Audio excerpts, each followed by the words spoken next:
Guys, I would like to introduce you the one of the cutest Holy Family. Yan, made of stone siya guys.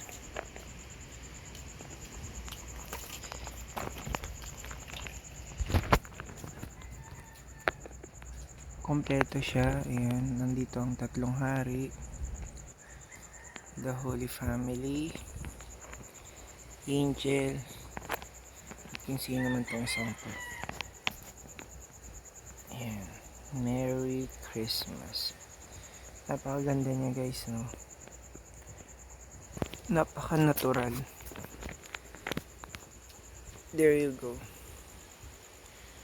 Hindi ko alam kung saan group to, pero I think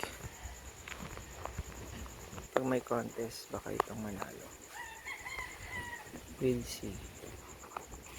Ayan, made of stone siya guys.